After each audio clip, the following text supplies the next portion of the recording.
Welcome to the Crime Redefined podcast, produced by Zero Cliff Media. Coming to you from the US Bank Tower, high above downtown Los Angeles. In our podcast, we drill deep into forensics and criminal investigation from the viewpoint of the defense, as well as explore the intersection of the media and the justice system.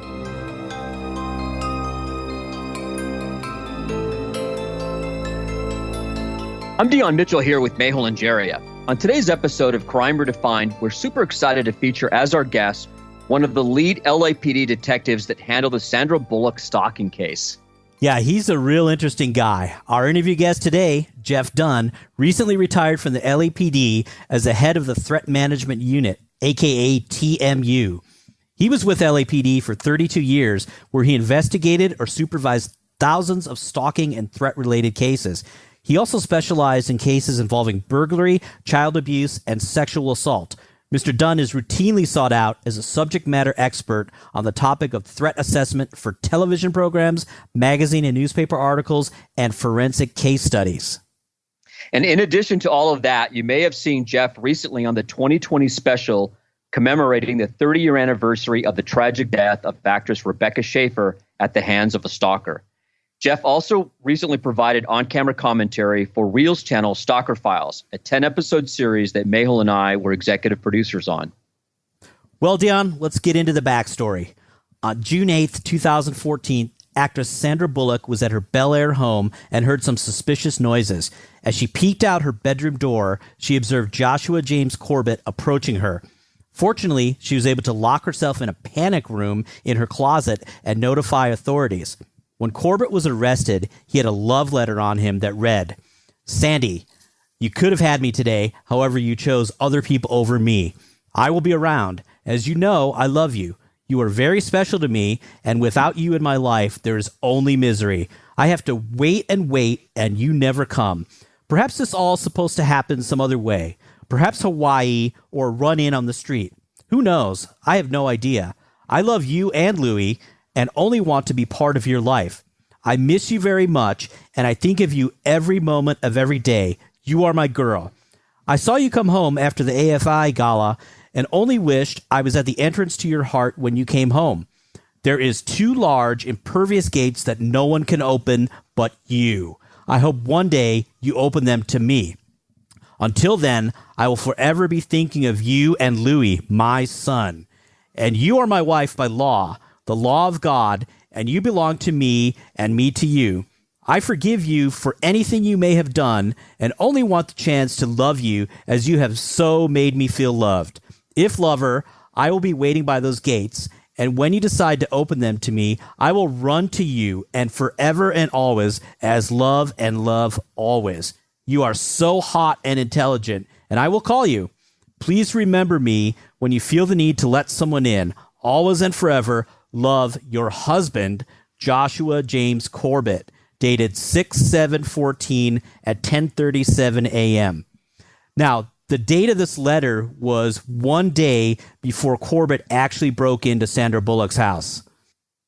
And then Corbett was arrested in Sandra Bullock's home that night. After a lengthy legal process, he was sentenced to 5 years probation and mental health treatment. Last year, police were dispatched to Corbett's residence after he failed to show up for a court date. After a standoff with police, unfortunately, Corbett took his own life. Crime Redefined is proud to bring you this exclusive interview in which you will learn new and fascinating details about this unfortunate case of the stalking of Sandra Bullock. Let's do it. Hi, Jeff. Thank you so much for joining us today on Crime Redefined. Well, thank you guys for having me. So, first question out of the gate is, now that you're retired, what do you miss most about the Threat Management Unit? If anything. Well, of course, you miss the people. You do build a camaraderie with the people that you work with and you work around. And, I miss that daily interaction with them. But, quite frankly, I don't miss a lot of the late night phone calls and from the mayor's office and the chief's office. It's nice to get a good night's sleep for a change. So I still keep in touch with the people I used to work with. And we do lunch every now and then. So I get my fix that way. Just curiously, do they ever reach out to you for, as the seasoned veteran, like, hey, we're working on this case, or for any insight, or is it just more of just, like you said, camaraderie and catching up with your team, your ex-team? No, they do. In fact, I got an email today from one of the guys I used to work with. They have a problem with the paparazzi, cropping up again. And that's something that I dealt with periodically for, 20 or so years while I was running the unit. So I just directed them to some of the fact sheets that I wrote once upon a time, and hopefully they can glean the information from that. But if they have any follow-up questions, they know they can always reach out to me. So, Jeff, give us a little bit of an overview of the threat management unit and also what the elements of a stalking charge actually are. Well, sure. The threat management unit basically got its start following the Rebecca Schaeffer murder in 1989. Prior to that case, there were no stalking laws in California or anywhere else for that matter. But that was kind of the tipping point for stalking laws throughout the United States. California was first on board, largely as a result of that case and what happened with actress Teresa Saldana and David Letterman and others. But that was kind of the tipping point. And once the law came into effect, the Los Angeles Police Department looked at that case and they said, well, you know what? There were some real red flags here that somebody should have seen or should have been able to intercept along that pathway to violence. And those types of services and that type of investigation typically goes beyond what traditional law enforcement responses are to crime reports. So in its insight, the Los Angeles Police Department decided to create a threat management type unit specifically to address cases like that, long-term obsessive type behavior that result in stalking. And that's initially how we started back in 1991, largely as a result of the Rebecca Schaeffer case again. But, our mission at that point was to deal with celebrity type stalking cases, and we were dealing frequently with the entertainment studios and liaisoning with them. But as, time progressed and more acts of targeted violence occurred, our responsibilities increased to the point that we're not only handling stalking cases now, but we're also handling workplace violence cases involving city departments and city employees, threats to the city's elected officials, and other acts or threats of targeted violence. Well, I have two quick follow-ups. So you work directly with the studios and or the networks that you would actually get calls from them to say, hey, listen, one of our celebs, our stars are getting, are getting harassed?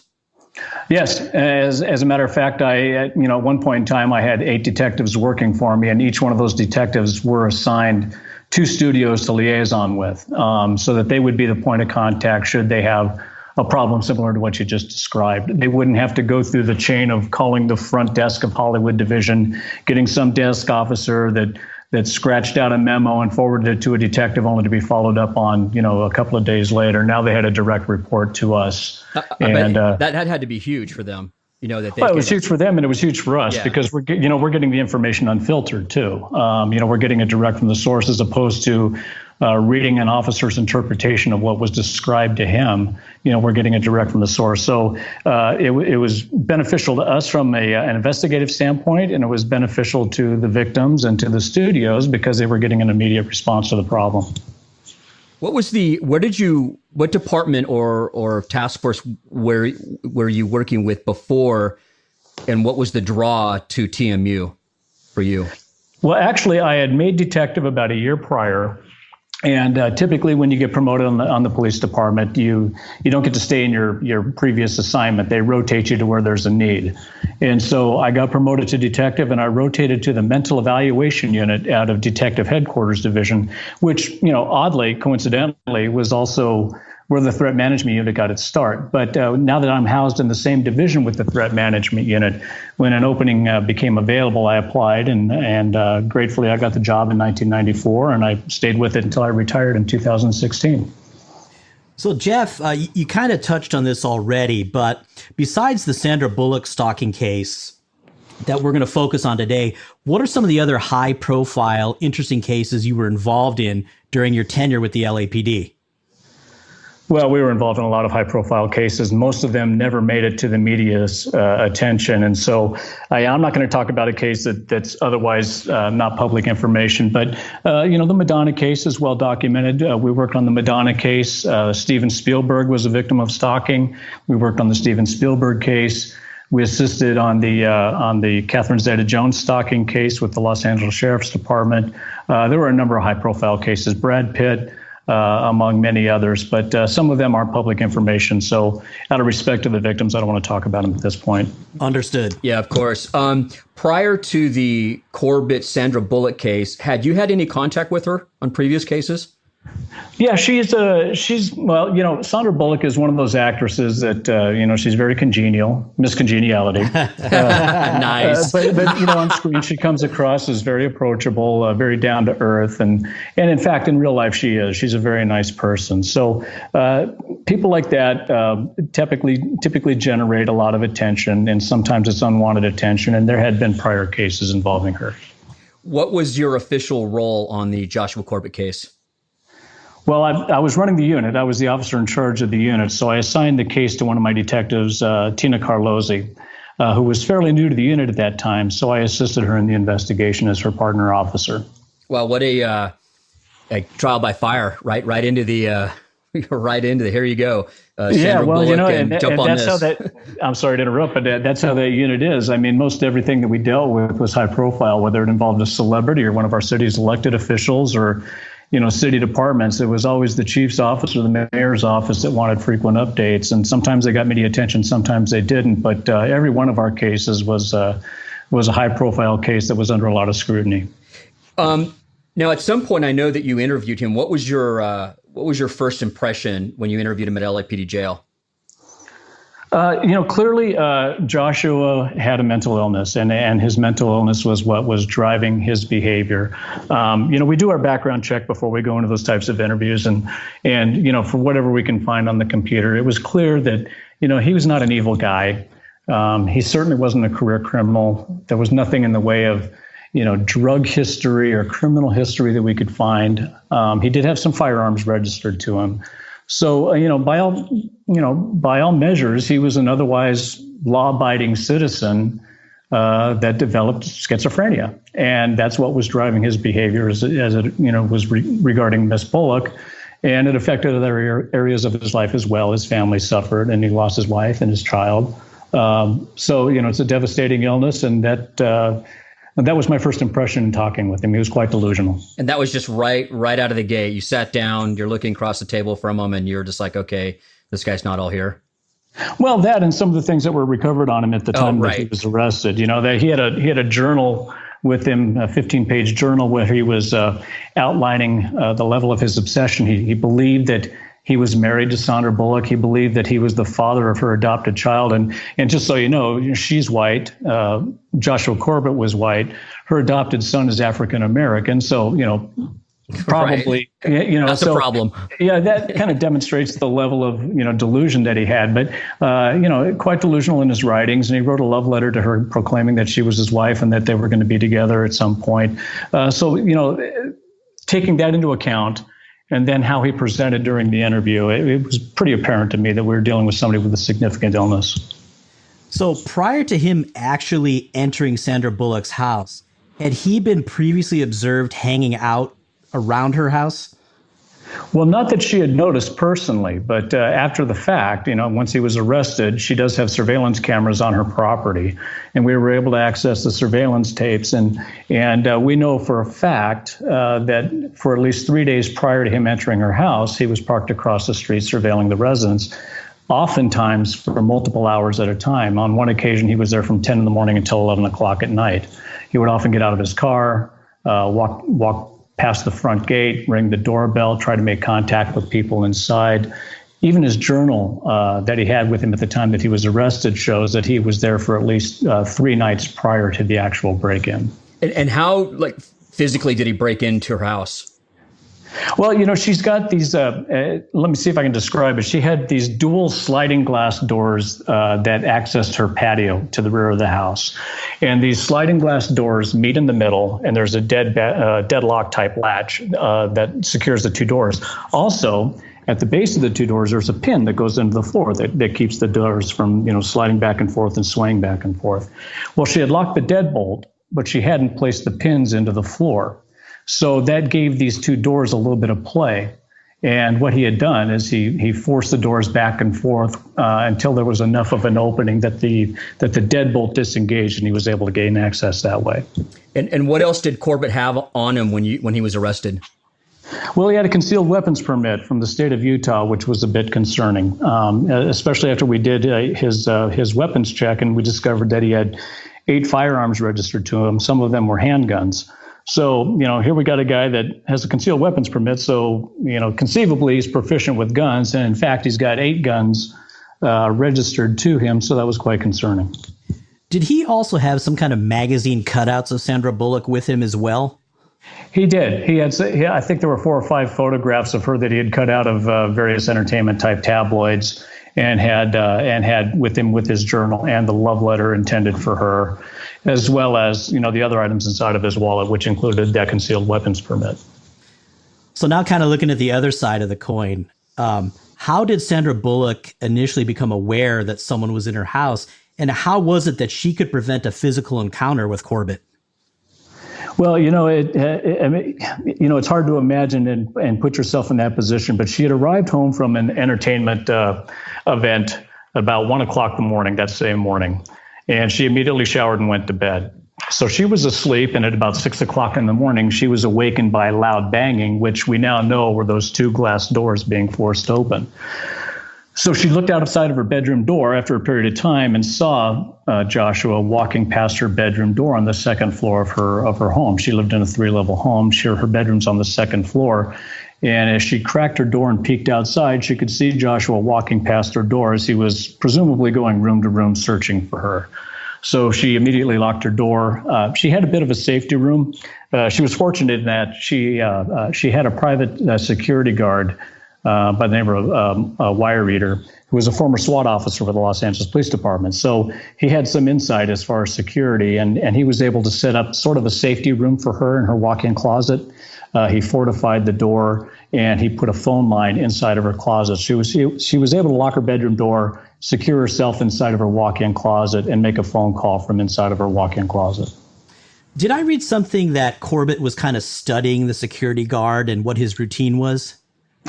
Well, that was his statement. When we asked him why he had forcibly entered the house and was actively looking for Sandra Bullock, his statement was that he was just trying to show her that she was vulnerable and that the security guard wasn't doing his job and that her location or her house was penetrable.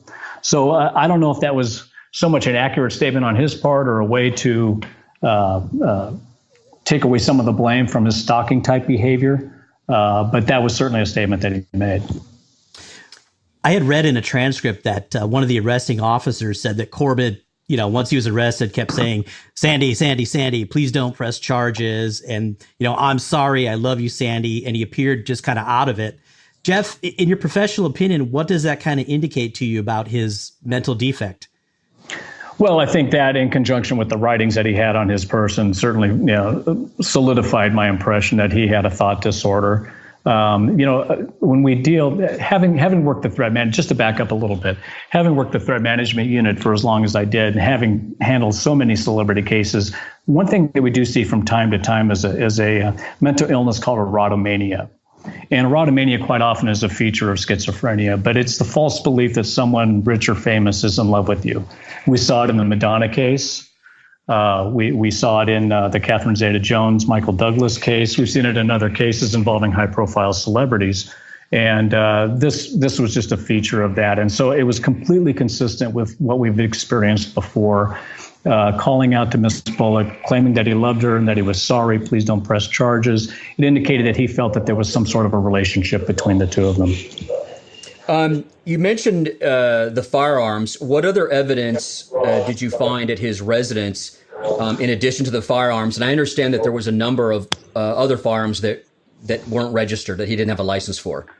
Yeah, that's correct. One thing that we did, the responding patrol officers did at the time that he was arrested is they sought an emergency protective order protecting Miss Bullock and preventing him from going anywhere near her for a period of, usually they're good for about 72 hours. And the officers couldn't know how long he was going to be in custody because things happen with the court system and with jail. So they saw fit to get the emergency protective order on behalf of Miss Bullock. So what that emergency protective order does is it carries with it a firearm restriction. It requires that Joshua has to divest himself of any and all firearms in his possession And he can do that in any number of ways. He can sell them, which was not practical because he was in jail.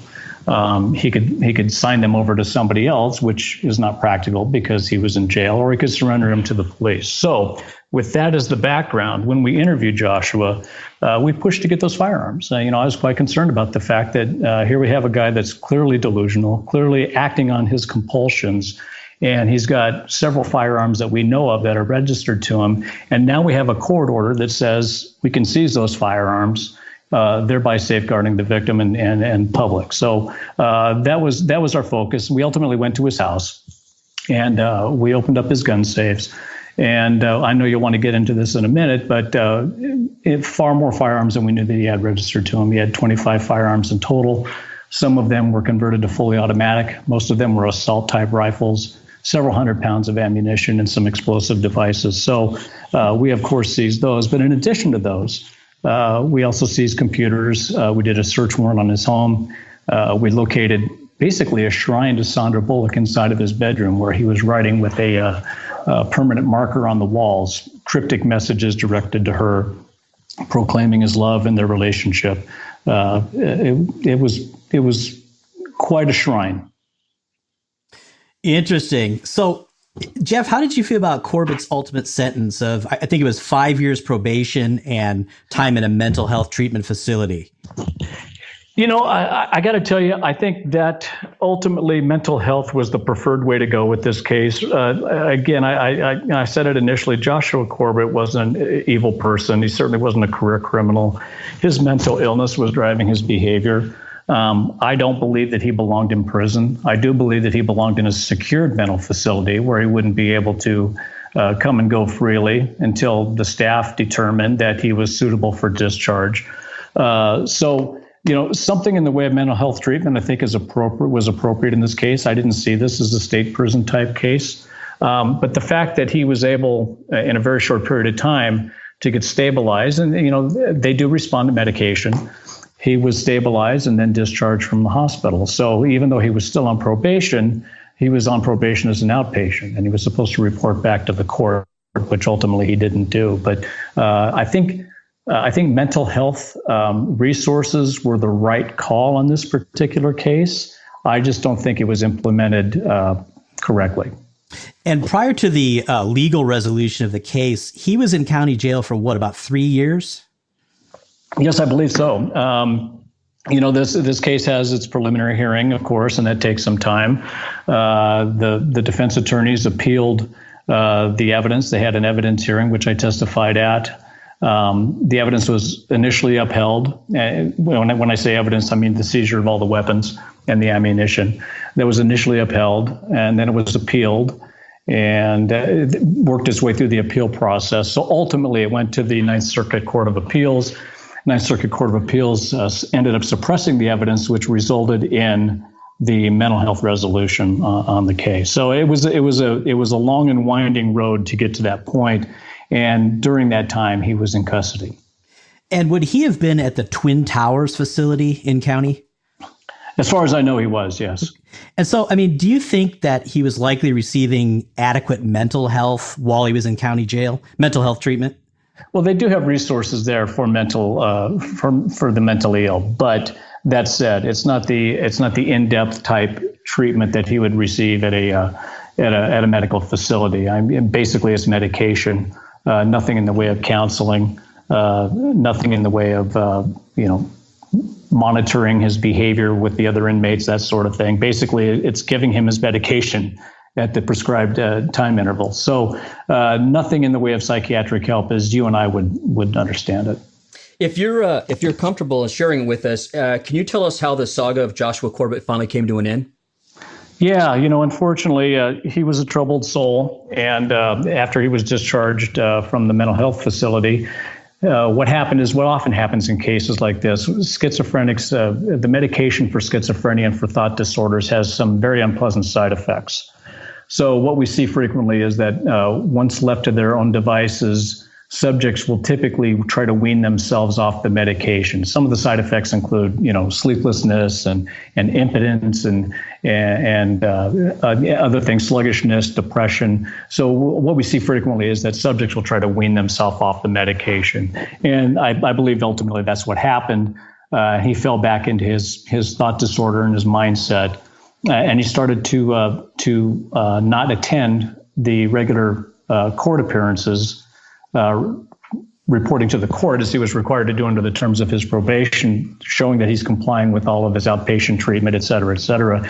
He failed to report to the court, and the court ultimately issued a bench warrant for his arrest, which went to the warrant service detail of the Los Angeles Police Department, who in turn contacted the threat management unit because we were the initial case in investigating the investigation. So in conjunction with the TMU, our warrant service officers went out to Corbett's house to effect an arrest based on the bench warrant issued by the court.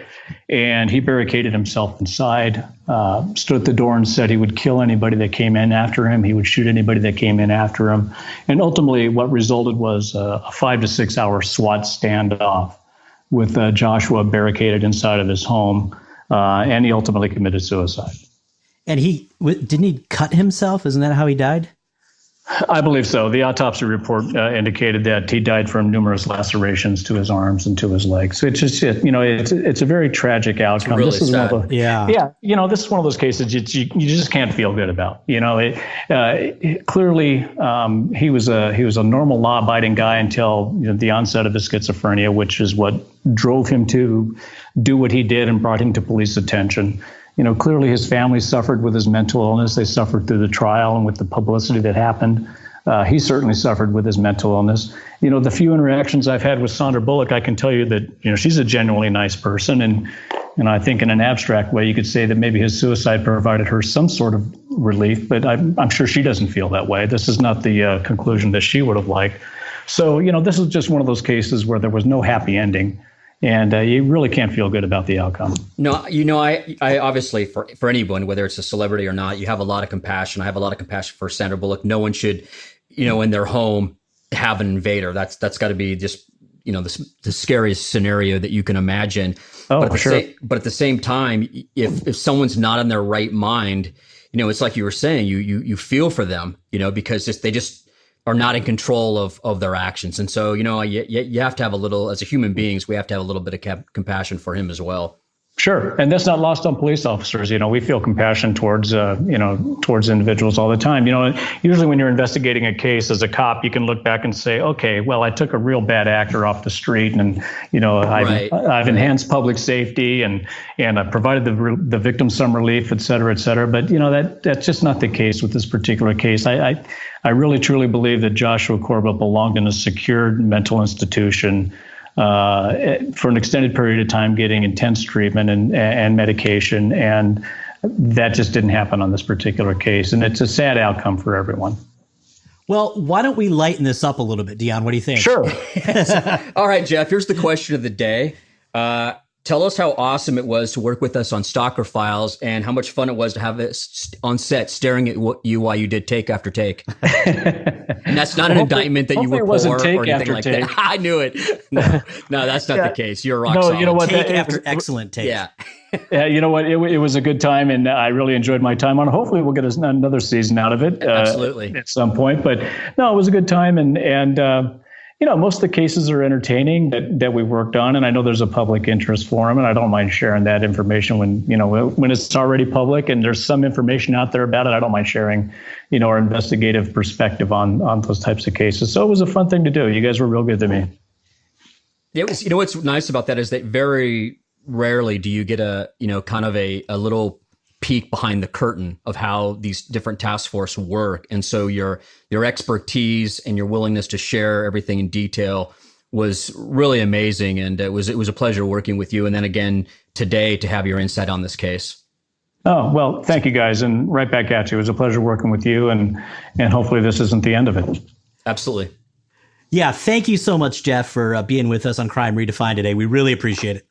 Yeah, appreciate your time. Thank you, guys. Wow. What an interesting journey through the Sandra Bullock stalking case. Jeff, I think, really provided us with some great details, and I suspect a lot of those have never been revealed before. Dion, what were your takeaways? I agree. I did learn a couple of new nuggets in there that I didn't know before, and I can understand why people are so fascinated with this subject matter. Unfortunately, someone must suffer first. Yeah, that's a good point. You know, Mr. Defense Guy, what grabbed your attention from the interview? Well, I thought it was interesting that, given that Corbett had so many guns and so much ammunition and even explosive devices, that it seems like he could have gotten some serious prison time here. But because a lot of that evidence was excluded, the only remaining charges were burglary and stalking. And that actually opened the door for what seemed like was a more appropriate sentence. So I just wanted to point out some of the irony here. A lot of the times the defense gets a bum rap. But here, by pushing the issue and getting those charges thrown out, they actually opened the door for an outcome that was more treatment-based and less punishment-based. And it seemed like Jeff was actually on board with that outcome. So after it all shook out, it seemed like the outcome in terms of the sentence was good for everybody. I agree. He did seem comfortable with what the terms were at the end. Jeff also mentioned the stalking cases of Madonna, Spielberg, Catherine Zeta-Jones, and all of these stalking cases were featured in episodes of Stalker Files. But another one was the Rebecca Schaeffer case that, according to Jeff, seemed to be the impetus for better laws of investigation and techniques. Do you agree with that? Yeah, it absolutely was. And so for our listeners who aren't very familiar with that case, Rebecca Schaeffer was a model and actress who was probably best known for her role on the 80s sitcom My Sister Sam. And she starred alongside Pam Dauber, who, of course, is of Mork and Mindy fame. Now, Rebecca Schaeffer had a stalker who was very aggressive. His name was Robert Bardo. And in one incident, he actually tried to get on the Warner Brothers lot to get to her. And ultimately, in 1989, Bardo was able to get her home address, if you can believe that. And he went there. And when Rebecca Schaeffer opened the door, he shot her point blank. And ultimately, this case was tried by Marcia Clark of the LADA's office, who, of course, went on to do the O.J. Simpson case. Yeah, I remember that case, and it was extremely sad. I even remember on the news of him trying to get on the Warner Brothers lot. But it's just crazy. It seems like all high-profile cases all go back to the players involved with the O.J. Simpson case. Yeah, it's almost like 6 degrees of separation with Kevin Bacon. Yeah, it really is. I can't help but think the impact now of social media has had on these cases. I really believe it's thrown gasoline on it. Yep. Because, potential stalkers or people, let's put it this way, they're not going out to be stalkers. They have some degree of mental illness.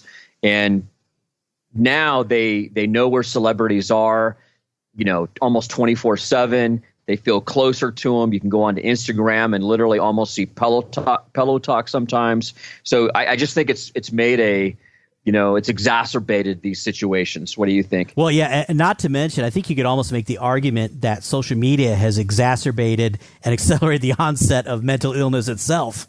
Yeah, that's a great point as well. So another takeaway I had was that, on one hand, Corbett, when he entered Sandra Bullock's house, it wasn't particularly violent the way he did it. I mean, yeah, he jumped over the fence and he found like a loose door. He didn't have any weapons on him. And like Jeff was saying, he made this statement that, well, in a way I was doing her a favor because I was observing her security. And I wanted to point out to Sandra Bullock that her security was very vulnerable and she needs to tighten it up. But obviously he was a danger. I mean, due to his erotomania and all the guns they later found at his house. But one thing that we didn't get into specifically with Jeff was that if you look at the court proceedings, when they talk about that notebook, that 15-pager that Corbett had in his hand, besides all the other bizarre stuff, there was some very salty language that were essentially suggestions that his intention was to sexually assault Sandra Bullock. That's right. And that, for me, that escalation, I think, is one of the main reasons that we have an LAPD threat management unit today. Yeah, absolutely. Well said. This was another really interesting discussion. Thanks, Mehul. And I want to say thank you to our listeners. Be sure to like us on Facebook and follow us on Instagram and Twitter at Crime Redefined.